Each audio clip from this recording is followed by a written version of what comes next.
Jangan lupa subscribe YouTube channel Metro TV News dan pastikan untuk menyalakan lonceng notifikasinya. Ketua Umum Partai Nasdem menggelar pertemuan dengan Ketua Umum Partai Golkar. Pertemuan antara kedua ketua umum ini bukanlah pertemuan biasa. Ada makna yang tersirat dan tersurat dari pertemuan jelang tahun politik 2024 mendatang.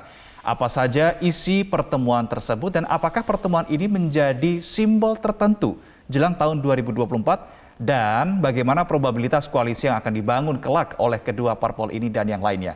Kita akan membahasnya bersama dengan pengamat politik Adi Prayitno dan juga bersama dengan Ketua DPP Partai Nasdem Willy Aditya pagi hari ini. Ya, kita langsung sapa apakah sudah bergabung Mas Adi dan juga Bang Willy. Baik, Mas Adi dulu ya. Selamat pagi Mas Adi, salam sehat Mas. Selamat pagi Mbak Eva, sehat selalu. Baik, Mas Adi, apa makna yang tersirat dan tersurat dari pertemuan antara Ketua Umum Partai Nasdem Surya Paloh dengan Ketua Umum Partai Golkar Erlangga Hartarto menjelang tahun politik ini, Mas Adi? Ya, saya kira sederhana saja menebak pertemuan antara Surya Paloh dengan Erlangga Hartarto ya. Ini adalah pertemuan dua sahabat lama yang saya kira akan berdiskusi banyak hal terkait dengan situasi politik kebangsaan. Kalau dilihat rata-rata ini bukan pertemuan dan silaturahmi biasa ya. Saya menghitung ada dua pertemuan penting di gondang dia, di markasnya Nasdem lah kira-kira begitu. Dulu saya ingat betul pertemuan di gondang dia itu terkait dengan Prabowo Subianto dan Gerindra yang kemudian dikaitkan dengan koalisional Jokowi kan. Di situ banyak partai merapat ke Surya Paloh. Nah, kemarin kita melihat Ketua Umum Golkar juga datang ke Nasdem, itu menunjukkan ada sesuatu yang menurut saya penting untuk dibicarakan ya. Salah satunya adalah terkait dengan isu penundaan pemilu di 2024, di mana dua partai ini punya sikap politik yang dianggap berbeda gitu ya. Golkar relatif mendukung, kemudian Nasdem tegas terlihat menolak untuk penundaan di 2024. Dalam konteks ini komunikasi politik yang dibangun adalah satu, ingin menepis spekulasi publik bahwa antar partai koalisional pemerintahan Jokowi itu terjadi keretakan secara politik. Karena sepertinya baru terjadi hari ini ketika partai-partai koalisi pemerintahan Jokowi itu memiliki sikap politik yang berbeda. Padahal kita tahu sebelumnya hampir semua isu politik yang ada itu setuju. Ya, tidak ada satupun yang kemudian partai itu, terutama pendukungnya Jokowi, memiliki yang kemudian tidak sepaham ya.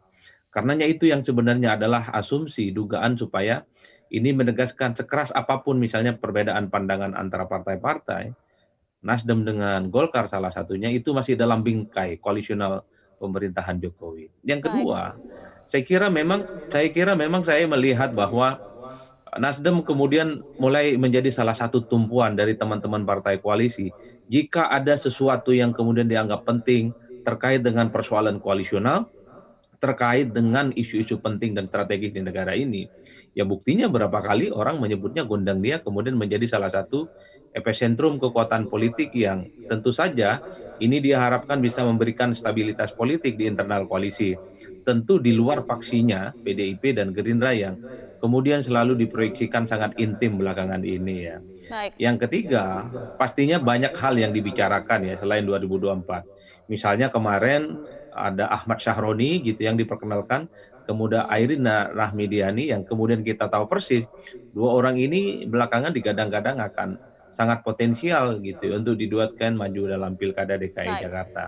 Tapi yang paling penting kedua partai ini kalau melihat keintimannya sangat mungkin berkoalisi di 2024. Baik, kita bahas satu-satu dulu Mas Adi terkait dengan sikap terhadap wacana penundaan pemilu. Usai pertemuan, kedua ketua umum parpol sepakat tidak memperpanjang polemik penundaan pemilu 2024 di tengah masyarakat. Nah, bagaimana memaknai pernyataan ini sebetulnya Mas Adi? Ya sebenarnya tidak ada hal yang perlu dipertentangkan dan dianggap berlebihan ya dari wacana penundaan pemilu. Ini kan hanya sebatas sikap politik partai, belum menjadi sikap resmi secara umum yang diumumkan secara terbuka misalnya. Ini kan baru sikap politik yang disampaikan ke publik. Bagaimana kalau pemilu itu ditunda? Bagaimana kalau kemudian pemilu itu ditolak? Untuk ditunda, kan itu sebenarnya yang kemudian ingin ditegaskan oleh Surya Paloh.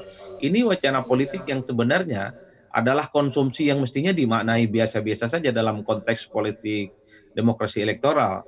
Jangan sampai hanya polemik ini misalnya, persoalan kebangsaan kita itu teralihkan pada persoalan-persoalan yang sebenarnya jauh lebih substantif Bicaranya misalnya tentang minyak goreng gitu ya dan lain-lain. Kan itu yang sebenarnya ingin ditegaskan oleh Surya Paloh. Kalau dilihat secara umum, terlepas dari perbedaan sikap dua partai yang saat ini dianggap sebagai standing position politik oleh publik, yang jelas apapun yang terjadi, dua partai ini kelihatan selalu ingin menunjukkan bahwa soliditas itu di atas segala-galanya. Kebersamaan dan kepentingan nasional itu di atas segala-galanya. Karena pasti partai-partai itu punya pandangan yang berbeda soal sikap apapun, tapi janganlah untuk dihadap-hadapkan bahwa seakan-akan partai-partai koalisional pemerintah itu memiliki potensi untuk terjadi gejolak internal. Kan begitu sebenarnya ya, Eva, kalau dilihat rata-rata. Jadi pertemuan ini sebenarnya secara langsung meredam gejolak-gejolak yang selalu dipersepsikan oleh publik bahwa sudah mulai ada bibit-bibit keretakan di internal koalisional Jokowi. Dan pernyataan Surya Paloh, pernyataan Erlangga menegaskan sekeras apapun perbedaan pandangan soal penundaan pemilu, mereka tetap kompak, sama dan solid dalam satu koalisional pemerintah. Baik, Mas Adi, kalau kita melihat hal lain dari perspektif paradigma politik seperti itu, bagaimana kemudian potensi mengukur probabilitas kemungkinan dari kedua partai ini, Golkar dan juga Partai Nasdem, untuk berkoalisi, khususnya di jelang pemilu 2024 nanti? Ya, saya kira mudah saja ya Reno, kalau melihat keintiman kedua partai ini kan sebenarnya sudah terbangun sejak lama. Dua sahabat yang sangat terlihat gestur dan chemistry politiknya memiliki kecocokan yang cukup luar biasa. Di 2024 itu bukan hanya Pilpres dan Pileg, tapi juga ada pilkada serentak yang dilakukan secara nasional. Kalau bicara tentang probability-nya, saya sih membaca hampir 85% ya, dua partai ini bisa dikoalisi. Karena PDIP dan Gerindra itu sudah memastikan akan maju bersama di Pilpres. Tentu Partai Golkar yang punya jagoan ingin mengusung Erlangga Hartarto maju Pilpres. Dan pada saat yang bersamaan misalnya Nasdem sebagai partai yang kemudian masuk 5 besar, adalah merupakan partai yang relatif punya posisi politik yang cukup luar biasa yang layak diperhitungkan. Saya membaca sangat mungkin Golkar dan Nasdem ini menjadi satu blok politik baru di luar PDIP dan Gerindra tentu saja, yang tentunya akan menaikkan suhu dan level tensi persaingan di Pilpres 2024 yang akan datang. Ini kan harapan-harapan publik supaya di 2024 calonnya kan tidak itu-itu saja dan tidak hanya dari partai yang itu-itu saja. Blok politik baru di luar PDIP dan Gerindra inilah yang sebenarnya ingin dilihat oleh publik, dipelopori oleh Nasdem dan Golkar sebagai salah satu epicentrum yang kemudian bisa menyemarakkan pemilu di 2024 yang akan datang. Secara eksplisit, secara tersirat, soal pilkada mereka juga, terutama di Jakarta, sepertinya akan mungkin berkoalisi. Karena Bu Airin dan Pak Syahroni sudah mulai diperkenalkan oleh publik. Baik, nah apakah itu sinyal duet Pilgub DKI Jakarta? Nanti kita akan bahas lagi usai jeda. Mas Adi tetaplah bersama kami, pemirsa tetaplah bersama kami di Metro Pagi Prime Time.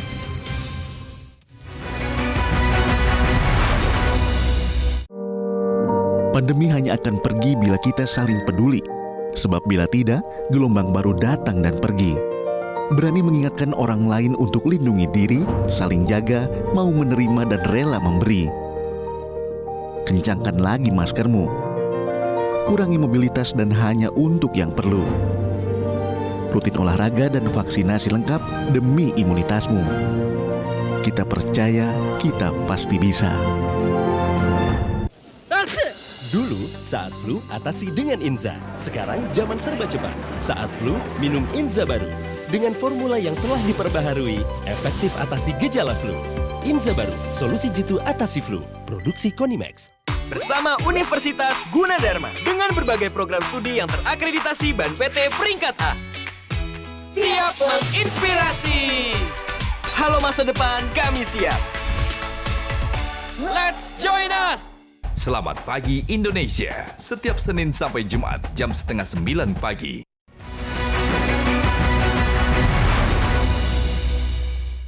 Terima kasih pemirsa, Anda masih bersama dengan kami di Metro Pagi Prime Time. Kita akan lanjutkan perbincangan kita pagi hari ini bersama dengan Adi Prayitno, pengamat politik.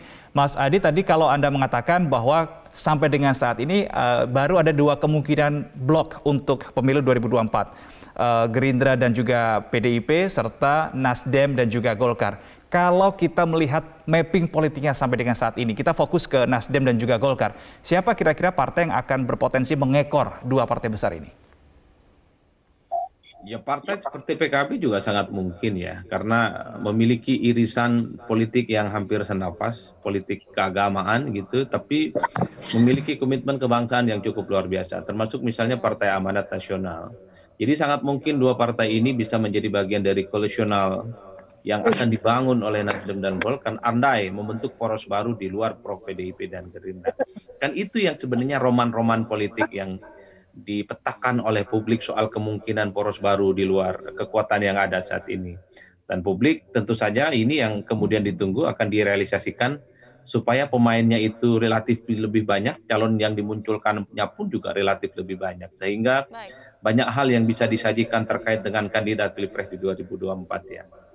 Baik, Mas Adi sudah bergabung juga bersama kami, Ketua DPP Partai Nasdem, Bang Willy Aditya. Selamat pagi Bang Willy, salam sehat Bang. Bang Willy sudah bergabung? Pagi Sylvia, salam sehat. Iya, dengan Eva dan Reno di studio ya, Bang Willy. Oh, Eva, sorry. Selamat pagi Baik. Eva, Reno. Bang Pagi, Willy, Bang Willy. tadi Mas Adi sampaikan bahwa Nasdem dan Golkar adalah ada dua blok begitu ya, Gerindra, PDI dan juga Nasdem, Golkar. Jadi dua blok yang besar begitu. Betulkah ini penjajakan 2024 yang sudah dilakukan kemarin? Ya silaturahmi aja Eva. Kalau penjajakan kan dari dulu sudah terjadi ya. Jadi sebelum pandemi Pak Erlangga dan rombongan juga datang ke Pak Surya ya. Waktu itu sudah melakukan dialog komunikasi soal konvensi tapi waktu itu kan tidak terjadi.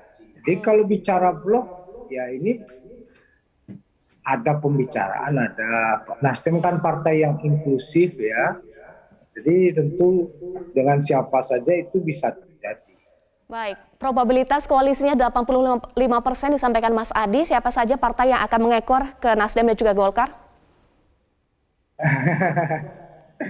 Masih terlalu dini untuk hal itu, Eva. Jadi dialog ya kalau untuk kemarin yang baru mau dikonkret Pilkada DKI mungkin ya. Oke, jadi sinyal ya kemarin Ahmad Saroni dan Airin Rahmidiani ikut dalam pertemuan sinyal duet Pilgub DKI, Bang Willy? Ya, kalau itu mungkin bisa lebih matang mungkin ya. Nah ini yang kita lihat di layar ini ya. Terserah siapa yang mau nomor 1 atau mau nomor 2 kata Pak Surya ya. Berarti sudah pasti Bang Willy. Ahmad Saroni dan Airin Rahmidiani sudah pasti akan diusung Nasdem dan Golkar di Pilgub DKI? Hampir mendekati kepastian ya, itu? Kalau bicara kepastian itu kan dinamis, tapi setidaknya ini kan yang diusulkan oleh Partai Nasdem untuk Pilkada DKI dan Partai Golkar ya. Jadi waktu di dalam launching Nasdem Tower itu Pak Surya menegaskan kepada Ahmad Saroni selaku Bendum ya memberikan tanggung jawab. Pak Surya kan semuanya memiliki ukuran ya. Jadi Ahmad Saroni boleh maju Pilgub DKI tapi dengan catatan sekian kursi DPR RI, sekian kursi DPRD Provinsi DKI. Jadi capaian-capaian itu Pak Surya memotivasi pasukan ya, termasuk untuk Roni. Jadi hal-hal itu yang membuat kita memberikan apresiasi ya, termasuk dengan Airin ini kan satu hal yang kemudian boleh dibilang kalau hampir pasti boleh lah. Kepastian itu Mas Adi hanya milik Tuhan lah ya. Oke, baik. Bang Willy, kalau kemarin kita lihat pertemuan antara Ketua Umum Partai Nasdem Surya Paloh dan Erlangga Hartarto sebagai Ketua Umum Golkar, masyarakat bertanya-tanya apa sih sebetulnya menjadi hasil dari pertemuan, outputnya apa? Masyarakat masih bertanya-tanya nih Bang Willy, masih penasaran. Mungkin bisa dijawab dan disampaikan pagi hari ini, Bang Willy. Outputnya kan ya silaturahmi itu kan memperpanjang umur, melapangkan jalan dan rezeki gitu. Itu outputnya ketemunya Erlangga silaturahmi ke Pak Surya. Ya ini mempererat. Semakin banyak dialog dilakukan, maka kemudian keputusan-keputusan politik itu akan semakin kualitatif. Itu yang harus kita lihat. Karena problem di kita adalah problem dialog. Kita harus ingat bahwasanya modal dasar demokrasi kita, modal dasar republik kita itu dialog. Jangan hanya kemudian ketemunya hanya formalitas, yang selama ini ketemunya ya kalau dikumpulin presiden baru ketemu, anjang sana anjang sini, itu jadi sangat ya seperti ini kan jadi satu hal yang mahal dianggap. Padahal ini kan hal yang biasa saja. Ya, banyak hal yang dibicarakan. Harusnya apa kan saja hal yang dibicarakan, Bang Willy? Konkretnya apa saja yang dibicarakan? Mulai dari minyak goreng sampai perang Ukraina dibicarakan semua lah ya. Oke. Ya termasuk bicara tentang penundaan pemilu, bicara tentang amandemen. Pak Surya mengajak elaborate semua. Ada dialog itu semua ada. Proses itu untuk kemudian dilihat, dan kita udah lihat bagaimana statement Pak Surya. Jelas memberikan sebuah standpoint, memberikan sebuah perspektif pada kita ya. Kalau demokrasi ini kan suatu hal yang membutuhkan kepastian hukum, regularitas sirkulasi kekuasaan itu kan sebuah keniscayaan. Itu yang kemudian jadi pembicaraan kita. Baik, Bang Willy, tetapi adakah inisiatif untuk menyatukan suara khususnya di antara partai politik koalisi pemerintah selain Nasdem dan juga Golkar? Untuk apa? Ya, terkait dengan penundaan pemilu. Wacana penundaan pemilu kan sebelumnya disampaikan kalau Pak Surya dan juga Pak Erlangga tidak ingin memperpanjang polemik penundaan pemilu 2024. Tetapi apakah akan disatukan suaranya juga di antara partai politik koalisi pemerintah? Singkat saja, Bang Willy. Saya lihat sejauh ini tidak ada proses upaya terhadap sana ya. Upaya yang ada adalah untuk saling melakukan komunikasi. Toh, ya ini proses yang kemudian lahir dari inisiatif ya. Dan beberapa partai tentu kita harus saling menghormati sikap partai politik. Itulah kekayaan demokrasi. Kita bisa bersama dalam sebuah perbedaan. Itu Eva. Jadi kami respect apa yang menjadi sikap Golkar, apa yang menjadi sikap partai-partai lain. Itu yang kemudian menjadi posisi Partai Nasdem. Baik, terakhir saya ke pengamat politik Adi Prayitno. Mas Adi, ada tanggapan terkait dengan jawaban yang sudah disampaikan oleh Willy Aditya, Ketua DPP Nasdem. Singkat saja, Mas Adi. Ya, secara umum ini adalah pertemuan ketua umum partai politik yang mestinya dimaknai biasa-biasa saja ya. Tapi yang jelas biasanya kalau sudah bertandang ke markasnya Nasdem, pasti ada something special yang dibicarakan. Bukan hanya politik day to day seperti minyak goreng yang disampaikan oleh Bang Willy, tentu terkait dengan amandemen, terkait dengan kemungkinan koalisional 2024, termasuk misalnya menyatukan Airin dan Ahmad Syaroni di Pilkada Jakarta. Ini 3 variabel penting yang kemudian sepertinya yang bisa dipetakan dari sekarang soal kemesraan antara kedua ketua umum partai yang saya sebut sebagai 2 sahabat lama yang relatifly memiliki chemistry yang di atas rata-rata lah. Makanya kemudian saya sebutkan ini kemungkinan akan menjadi blok baru di 2024 di luar blok PDIP dan Gerindra yang kemudian seakan-akan diproyeksikan menjadi blok pertama gitu ya. Baik, terima kasih pengamat politik Adi Prayitno dan juga Ketua DPP Partai Nasdem Willy Aditya sudah bergabung bersama kami di Metro Pagi Prime Time. Salam sehat Mas Adi, Bang Willy.